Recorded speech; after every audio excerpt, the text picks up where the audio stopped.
Добро вечер. Во продолжение на вторничното издание на Отвореното студио, како домакин во вечерните часови, ви предлагам да бидете до некаде околу 23 часот. Со тоа разлика што сакам да ви понудам неколку содржини кои може да го привлечат вашето внимание. На почетокот мој вечерашен гостин е професор Миле Димитровски, пранешен професор на Машински факултет, инаку сега веќе председател на Комората на овластени архитекти и инженери. Темата на дебатата е дали Македонија ќе остане и без инженерски кадар, дотолку повеќе што на европските пазари тие стануваат атрактивна, понудена и побарана работна сила во сферата на новите науки и на потребата од репродуцирање на работната сила. Во вестите во 20 часот гостин ќе биде доајенот на Католичката црква во Македонија, монсенјер Циримотич, човекот со кого можеме да поразговараме за најавената посета на папата во Македонија кон средината на мај, за тоа што представуваат божикните празници, дали еднаш или сигурно ќе дојде до спојување на календарите во кои православниот и католичкиот Божик ќе се поистоветат со исти датуми и се разбира какви се етичките, канонските правила и на католичките бискупи, и на католичкото свештенство и на православното. И во 22 часот веќе станува една своевидна провокација за мене и за вас и морам ви кажам дека се повеќе се радувам на вашиот одзив, така речениот граѓански форум.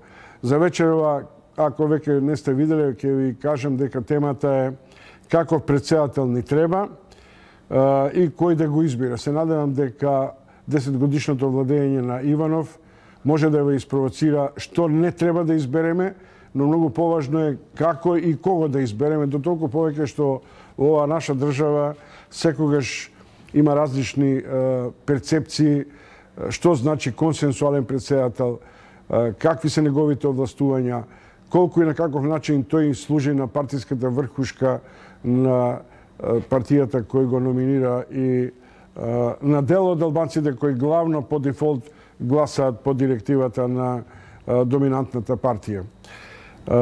Толку за најавата. Добро вечер за професор Миле Димитровски.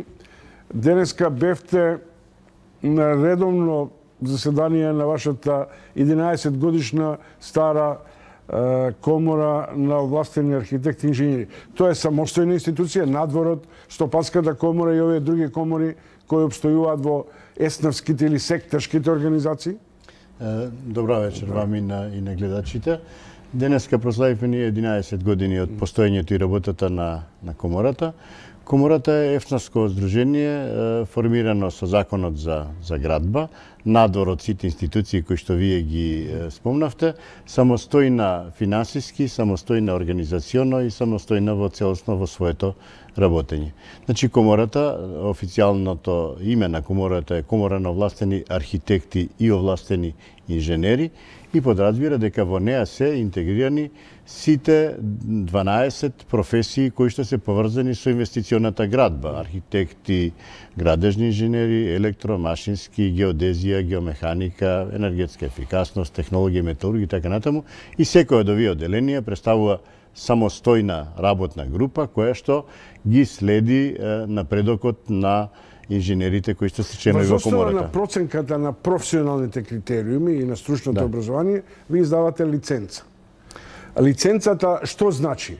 Дека тој инженер има право да се вклучи во инвестицијските изградби, дека е тоа гаранција од има стручност и компетентност која на инвеститорот му гарантира сигурност во проектирањето, изведбата, ревизијата, надзорот. Кај нас документот што го издаваме се нарекува овластување. Овластувањето може да биде за 4 дејности во инвестиционото работење. Може да биде овластување за проектирање, овластување за ревизија на проектна документација, овластување за изведба, тоа значи главен инженер на изведбата, и овластување за надзор врз изведбата. Тоа се 4 категории, а називот овластен инженер се добива врз база на неколку услови. Значи, еден условите е да има завршено високо образование, според стариот систем 7 степен или 300 кредити, да има најмалку 2 години работно искуство и најмалку 3 објекти на кои што бил соработник во работата и така да добие Б овластување за релативно едноставни објекти во областа на инвестициите. За 5 години работа може да добие овластување А, доколку докаже дека во тие 5 години бил соработник во проектирање, надзор, изведба на главниот инженер за инвестиционата градба. Значи, не е тоа многу сложено, но да кажеме дека има инженери што имаат А овластување за сложени и секакви објекти, и Б инженери со, да речем, поедноставни објекти. Дали луѓето, инженерите, проектантите кои учествува и надзорот, кои учествува во проектирањето, изведувањето и надзорот на големите капитални инвестиции, кои денеска се прилично симптоматично оценети од аспект на политичката димензија, дел и стручната јавност го спори, например патот кон Кичево Охрид. Да. Дали сте процениле? Дали има на одреден начин отстапување? Дали има вина кај дел од проектантите, зборувам за домашните, за странските, другата димензија, за кои се трпи критиката дека се погрешни изведени проектните траси, отстапните патишта и така натаму. Постои ли одговорност кај тие луѓе? Значи, многу често по последните 2-3 години се поставуваше прашањето на погрешното проектирање, на лошо избраните делници, не создавањето на определени места каде што требаше да има одвојување на патот и така натаму. Значи, ние уште еднаш да напоменам, ние сме комора на физички лица, кои што потоа своите овластувања ги пренесуваат во фирмите и таму стануваат извршители на работата. Тоа значи, извршители на работата се фирмите во кои што наши овластени инженери работеле. Покренувањето на постапка за несовесно, неодговорно или проектирање кое што не е базирано на стандарди, прописи и така натаму може да покрене секој кој што смета дека не е проектот добар.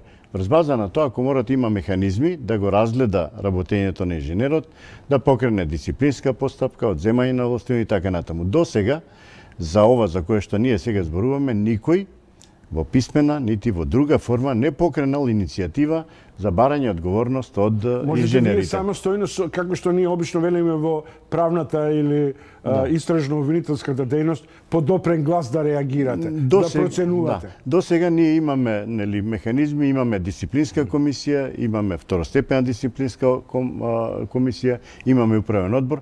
До сега подопрен глас, исто така никој не покренал иницијатива да се покрене одговорност за несоветно, неодговорно или неинженерско делување на некој од нашите инженери. Во Србија падна потпорен зид и тоа беше една своевидна катастрофа на овој автопат што сега се гради кон Македонија, каде што го забавува целиот процес најмалку година дена. Таму настана големи премрежи, големи критики, до реакции на владата дека некој од инженерите и проектантите треба да сносат одговорност. Како заврши целиот тој случај? Дали може да се изведе некаква паралела? Ние го добивме списокот на инволвирани изведувачи таму, во кој што дури имаше едно македонско име и се покажа дека инженерот нема македонско властување, туку има директно француско властување, бидејќи работел таму. Беше покрената иницијатива за барање одговорност на извршителите, на надзорните органи и така натаму, но тоа се уште нема завршница. Министерката за инвестиции Зорана Михајловиќ испрати писмо до комората во кое што бараше да се изречат најостри санкции кон оние кои што сгрешиле, но со оглед на тоа дека најголем дел беа странски инженери кои што работеле во Србија, ниедно од тие овластувања не беше одземено. Вие сте јавна личност. Следите ова што се случува во Скопје, во руинирањето на одредени цели комплекси од водно, од изградба на начини на кој и од архитектонски, и од урбанистички, и од, да речем, условно статички аспекти, станува многу симптоматично. Дали вие како комора сте размислувале за поострување на критериумите? Дали, например, ќе сноси одговорност проектантот и фирмата на кого во кисела вода им се затрупа како го викате вие, бунарот или подпорниот зид. Значи, за секоја последица мора некој за се што ќе се случи, некој мора да сноси последици за тоа. Дали е тоа одговорноста на инженерот на градбата, инженерот за проектирање и така натаму, тоа е се процес како што вие во правото кажувате, тргнуваме од допрен глас, потоа изведуваме докази, потоа ако доказите се во една или во друга насока, изрекуваме мерки според нормите и правилата, според дисциплинската норма, според етичката норма и така натаму. Последната и најсериозна работа која што ние можеме да изречеме е одземање на овластувањето. И ако отворите на нашиот сајт, веќе има неколку одземени овластувања, но процедурата за тоа да се случи била сосем регуларна.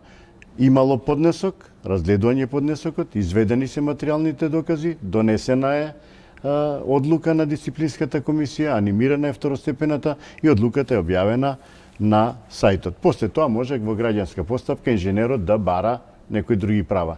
Но ваквото глобализирање дека инженерите би можеле да бидат повикани на одговорност заради тоа што било лошо урбаното планирање, затоа што дозволиле да се изгради нешто многу блиску, нешто многу далеко и така натаму, сепак една поинаков пристап кон целата работа треба да биде. Сепак сме ние комора на физички лица, овластени инженери, кои што своите овластувања ги пренеле на правните субјекти. Правниот субјект е тој кој што го изведува објектот и тој треба да сноси одговорност заедно со сите кои што ги инволвирал да го изградат објектот. Професоре, вашата комора издава сертификат, лиценца, како овластување. Без оглед на тоа. Изврзасно на тоа овластување, со оглед на тоа дека сте мрежани во една позначена регионална и европска мрежа од околу 5-16, колку ми рекнете, 17 комори, со тоа овластување, тој наш инженер е оспособен да одреден начин да влезе во инвестицијските проекти на тие комори, што му треба за да добие дополнително овластување на нашиот или на вашиот член, за да работи во Германија, во соседните земји и така натаму. Значи, еве само да разграничам дека со дипломирањето инженерот станува дипломиран инженер. И тој може да работи каде сака. Ако одлучи да работи во инвестициите, во проектирањето, после определено време треба да добие титулата професионален инженер или овластен инженер. Со тоа тој докажува дека има доволно искуство за работа, доволно знаење и се друго. И сегде во Европа оваа титула се вика професионален инженер, овластен инженер, сертифициран инженер, чартерд инженер или лиценциран. Овие 16 држави кои што се наоѓаат во Европскиот совет на инженерски комори, меѓусебно ги препознаваат овластувањата и постои лесен механизам кога наш инженер ќе отиде да работи во Словенија. Со нив имаме билатерален договор, веднаш Словенечката комора го прифаќа нашето овластување и издава потврда за користење на своите знаења. Такви билатерални договори имаме со Бугарија, со Србија, со Црна Гора, со Хрватска и тука се едноставни работите. Мултилатералниот договор кој што владее во Европска унија покажува дека страната има право да преиспитува уште еднаш, од која ќе го види овластувањето, да направи уште некоја дополнителна проверка, например проверки за неосудуваност во врска со користење на овластувањето, во врска со знаењето на јазикот. Ние не инсистираме на тоа, но некои држави инсистираат во врска со локалните, но не е автоматизам дека со покажување на овластувањето ќе добиете португалско овластување, туку португалската комора има право да го потврди вашето овластување и да ви дозволи да работите во Португалија. Професоре, колку инженери има во Македонија? Па има 30.000 инженери можда. Колку од тие се дел од овој механизам на своевидно субспециализирање на 3.500, од кои што да речеме вака грубо можам да кажам дека се тоа околу 800 архитекти, 1000 градежни, 500 електро, 400 машински и 200 урбанисти планери. Другите оделенија се по 100 овластени инженери со регуларно овластување или со назив овластен инженер. Тоа што ме испровоцира меѓу другото да ве повикам во студиото е едно ваше интервју за нашата државна агенција МИА, во која интервјуто на Словенија во Македонија ќе остануваат се помалку инженери. Но тезата ви е многу индикативна, а тоа инженерската професија не е премногу атрактивна. Не е премногу атрактивна заради тоа што нема доволна работа, нема доволни инвестициски проекти, се потценува инженерскиот труд или и вие како и одреден дел на високостручни кадри, лекари, IT инженери, станувате поатрактивни надвор одошто дома? Па, од се помалку. Но ние долго време сметаме дека вредноста на инженерскиот интелектуален труд не е доволно проценета. Една голема штета нанесе Европската директива за минимални цени, тендери со минимални цени, и се чини дека не само кај нас и сегде во Европа таа директива донесе до пропаѓање на инженерството, заради тоа што можевте вие преку таквите тендери со минимална цена да најмите инженери со 200 и 300 евра кои што ќе работат за вашата фирма. Така што во нашиве држави ние долго време се трудевме и можда десетина години, еве пред месец дена поднесовме тарифник за инженерските услуги, во кој што сметаме дека малку можат работи да се поправат ако интелектуалниот труд на инженерот биде соодветно вреднуван. На тој начин инженерите ќе имаат мотив да остануваат и во својата држава. Доколку тоа не помине како тарифник на инженерските услуги, верувам дека се повеќе инженери ќе ја бараат својата иднина во другите држави, каде што тоа е на поинаков начин вреднувано. Но во исто време сакам да кажам дека неатрактивна станува заради тежината на студиите, заради местото на кој што работат инженерите, на градилиште, во фабрики и така натаму, и заради тоа што во семејствата веќе се малку детни семејства во кои што има едно или две деца, и родителите и децата размислуваат на поатрактивни IT технологии, адвокати, лекари, административници и така натаму. Инженерската професија е навистина тешка и за да станете инженер, и за да станете инженер и да изградите кариера и пред да заработите пари. Ова тема, само едно сервисно прашање на еден начин. Ако велите дека нема фирма која на пазарот на градба може да настапува мали или големи инвестиции без овластени инженери. Ако ангажираме, како индивидуалци ангажираме компанија, фирма која треба да изгради семејна куќа, можеме и како ќе добиеме овластување од фирмата дека има сертифицирани инженери, проектанти, надзор и така натаму. Да, фирмата што ќе ви го изработи проектот сигурно мора да има лиценца. И таа има вработено најмалку тројца кои што се носители на лиценцата. И тоа е доволно да ви се понуди да ви го направи проектот, да ви изгради куќата.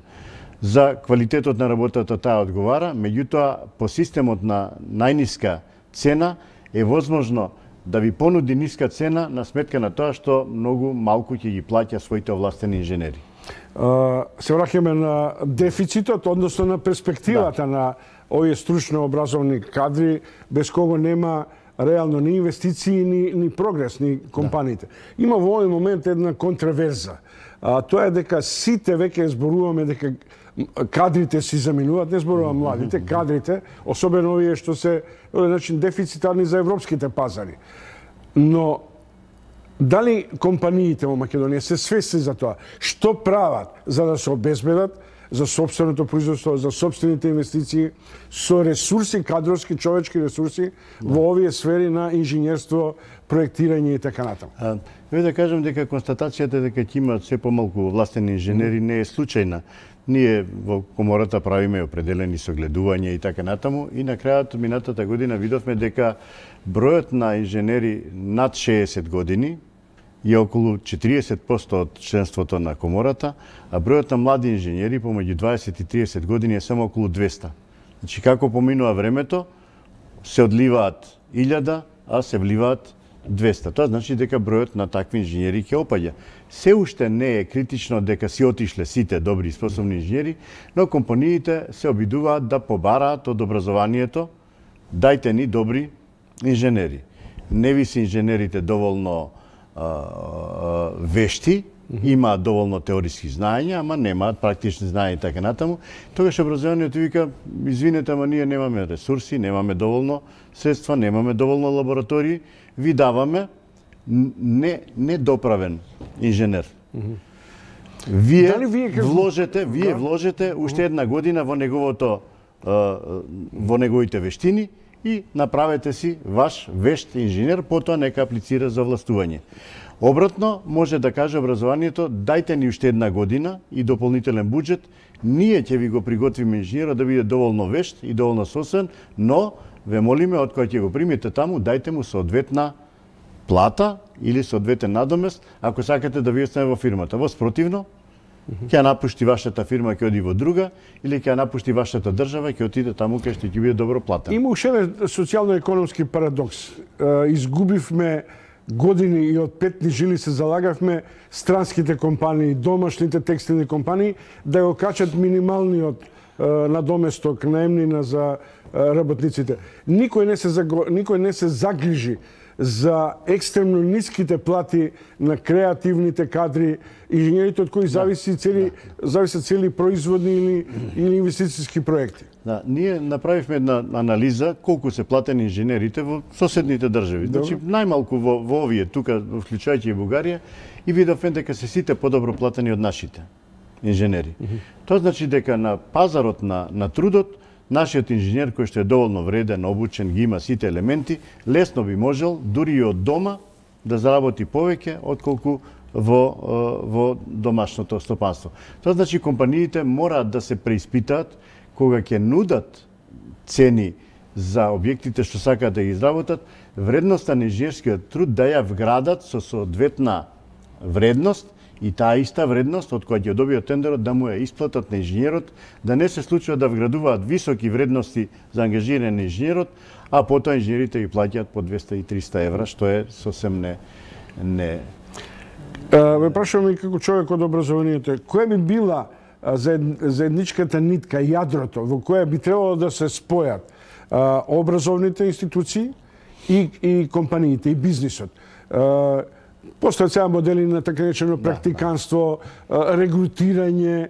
Меѓутоа во светот е познат моделот во кој големите мултинационални или домашните корпорации со тек на време следат најдобри студенти, најдобри иноватори, инвентивни личности во образовниот процес. Кој е моделот? Неколку пати споменав дека дури ни студентите не се заинтересирани да ги земат стипендиите од компаниите, заради тоа што стипендијата ги врзува да останат тука и во компанијата која што се сигурни дека нема да ги плати доволно.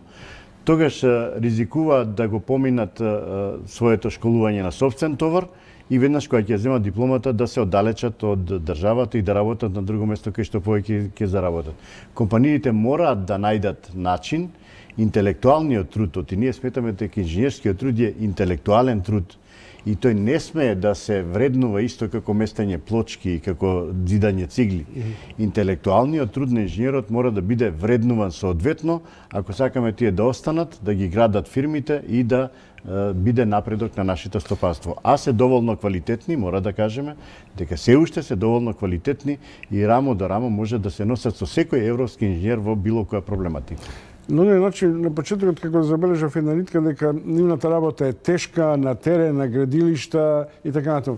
Па не е ништо полесно ако отидат у Германија да ги работат истите модели, но дали е само наемнината основниот критериум да се заминат? Бидејќи сега има од ова што разговарам со многу експерти и стручњаци, млади луѓе кои одат и заминуваат, целиот пакет се врзува за еден така наречен социјално-економски пакет во кој луѓето сакаат да проценат каква им е нивната социјална, обштествена, па и слободна предприемачка култура, движење. Тој што одлучил да биде инженер, тој знае дека инженерството тешко. Знае дека ќе студира потешки програми, дека ќе се измачи во студирањето, знае дека ќе има тешка работа, очекувајќи дека на сметка на таа тешка работа ќе има и соодветен надомест и ќе може нормално да живее. И во тој дел социјално-економските, предприемачките и така натаму занимања се добри, но е добро да бидете предприемач кога некои други ќе работат за вас, кога вие самите ќе треба тоа да го извршувате, ќе барате да бидете и доволно да земете дел од буџетот кој што ќе се заработи за тоа. Значи, движењето на нашето техничко образование кон менеджмент, кон информатички технологии, кон управување и така натаму, го смалува ресурсот на така наречени традиционални инженери, кои што се подобни за овластување и за инвестиционото градење. Дали како се следат светските нови трендови во технологијата, во IT индустријата, во архитектурата, новите градежни материјали, новата, да речем, зелена енергија, колку нашите инженери ги имаат совладано или на нив им се достапни тие нови вештини? Значи, ние имаме два вида инженери, помлади кои што во текот на студирањето ги добиле тие знаења, а вторите кои што се вклучиле во комората одржува така наречени континуирано професионален развој. Оваа година минатата околу 20 на 30 курсеви во комората поминуваат за нови технологии, за зелени технологии, за градежни материјали и така натаму. Секој од членовите на комората може да дојде во комората, да ги отслуша предавањата, да добие документ дека ги отслушал и после 5 години кога ќе треба да докаже дека ја владее струката, дека останал професионален инженер, да ги покаже сертификатите дека напредувал во напредните технологии. Но во ништо не заостануваме нити ние, нити образованието, нити комората со своето континуирано професионален развој зад европските комори. Само да кажеме, и вие во почетокот кажавме дека Македонија стана пример за успешна комора и од овие 18 држави во Европската Унија за наредните 3 години Македонската комора даде подпредседател на Европскиот совет на комори, значи јас сум во наредните 3 години подпредседател на Европскиот совет на комори, каде што дел од овие прашања што вие сега ги поставувате, треба да бидат униформно разгледани и пласирани кон инженерската фела во сите држави. Дали е позитивен тренд или е тоа на оден начин помодарство? Враќањето на учениците на средношколците кон овие екзактни науки, кон инженерството, архитектурата, IT продукцијата и така натаму. За разлика од овие порано хуманитарни науки. Едно време хиперпродукција правници, па сега се доведуваме во ситуација да имаме, а да ги немаме инженерите и да стрепиме дека цели процеси и цели инвестициски циклуси може да бидат доведени во прашање. Она што снемува во Македонија, тоа се сините мантили. Значи, завршени средношколци кои што директно ќе ги пласираме во производството и евентуално завршени инженери од овие традиционални инженерски струки кои што директно ќе ги пуштиме во инвестиционата градба. Сето друго што е надградба, управување, надградување, значи ние во овој момент за кусо време ќе се соочиме и со голем недостаток на образувани работници, тоа се техничарите и вешти инженери, и тоа е веројатно тренд кој што нашите го следат, знаат дека овде има добро образование и средно и високо образование, но повеќе гледаат кон пазарите каде што може да се заработи со истиот труд малку повеќе пари. Или многу повеќе пари. И дошла некоја странска компанија да ви тропне и каже: слушайте, продуцирате ми инженери кои јас ќе ги ангажирам, или дајте ми список да можам да ги усисам во своите проекти. Еве утре имаме состанок со Лимакс, компанијата која што во Македонија ќе гради многу сериозни објекти, и еден од барањата на компанијата е: дајте ни квалитетни вешти инженери да ги вклучиме во нашите проекти во Македонија. Дали се добро платени? Ние нема да знаеме дали се добро платени, бидејќи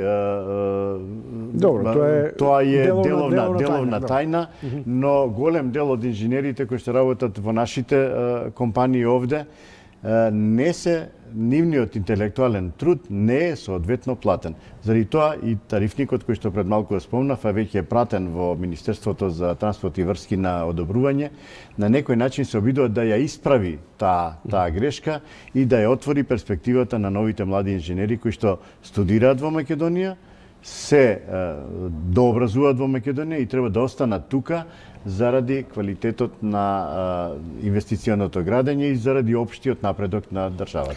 Професор Миле Димитровски, гостин во отвореното студио од Комората на овластени архитекти и инженери. Благодарам што бевте гостин. Ние треба да се подготвиме за вестите, а вам ви посакувам добра вечер и успешен утрешен работен ден. Ви благодарам на поканата и да се надеваме дека прогнозите дека ќе снема добри инженери нема да се остварат. Ви посакувам и си посакуваме такви резултати. Ви благодарам.